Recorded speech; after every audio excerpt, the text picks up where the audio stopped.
দর্শক, শুধু কক্সবাজার সমুদ্র সৈকতেই শীতের শুরুতে পর্যটকের আগমন বাড়েনি, বেড়েছে সুন্দরবনেও। সাপ্তাহিক ছুটির দিনে এই সংখ্যা আরও বৃদ্ধি পায় কয়েক গুণ।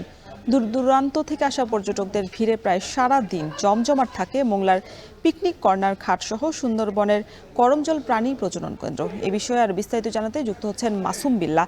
মাসুম, সুন্দরবনে পর্যটকদের উপস্থিতি কেমন দেখছেন, আর মৌসুম ঘিরে ব্যবসা বাণিজ্যের খবর জানাবেন।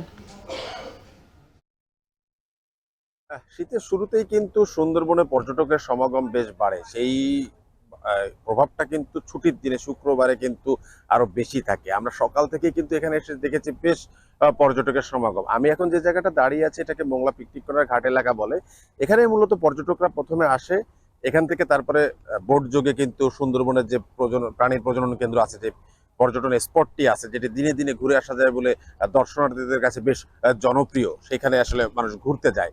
সকাল থেকে এসে কিন্তু এখানে দেখেছি বেশ পরিমাণে পর্যটক এসেছে এবং বোটে করে করে তারা কিন্তু করমজলের উদ্দেশ্যে যাচ্ছে এবং সেখান থেকে ঘুরে, এবং করমজলের যে প্রাণী প্রজনন কেন্দ্র আছে সেখান থেকে আমাদেরকে যতটুকু জানিয়েছে দর্শনার্থীদের জন্য তো কিন্তু তারা অনেক আয়োজন করে রেখেছে। যেমন দৃষ্টিনন্দন ওয়াচ টাওয়ার রেডি করা আছে, ঝুলন্ত ব্রিজ আছে এবং বনের ভিতরে ঘোরার জন্য কিন্তু সুন্দর ওয়াকওয়ে করা হয়েছে। এখানে গেলে কিন্তু এছাড়াও মানুষ দেখতে পারে, পর্যটকরা দেখতে পারে হরিণ, কচ্ছপ, কুমির, বানর। আর দিনে দিনে ঘুরে আসার জন্য কিন্তু করমজল প্রাণী প্রজনন কেন্দ্র যেটি আছে সুন্দরবনের যে পর্যটন এলাকাটি, এটা কিন্তু দর্শনার্থীদের কাছে কিন্তু বেশ জনপ্রিয়।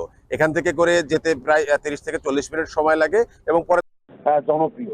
তো শীত আসার সাথে সাথে কিন্তু সুন্দরবনের ট্যুরটা জনপ্রিয় হওয়ার কারণে কোনো রাত সিজনে কিন্তু সুন্দরবনে পর্যটকের আগমন কিন্তু বন্ধ থাকে সরকারিভাবে। তার কারণে শীত দর্শকদের জন্য বেশ জনপ্রিয়।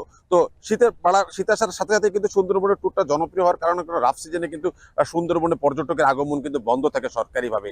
তার কারণে শীত যখন শুরু হয় তখন কিন্তু সুন্দরবনে পর্যটকের আগমনও বাড়ে এবং সুন্দরবনটা কিন্তু পর্যটকদের কাছে দর্শনার্থীদের কাছে ভ্রমণের জন্য কিন্তু বেশ জনপ্রিয়। তো এই ছিল আমার কাছে সুন্দরবনের যে দর্শনার্থী এসেছে ছুটির দিনে তার সর্বশেষ তথ্য। শীতের শুরুতে পর্যটন কেন্দ্রিক ব্যবসা বাণিজ্যের খবর জানাচ্ছিলেন সহকর্মী মাসুম বিল্লাহ।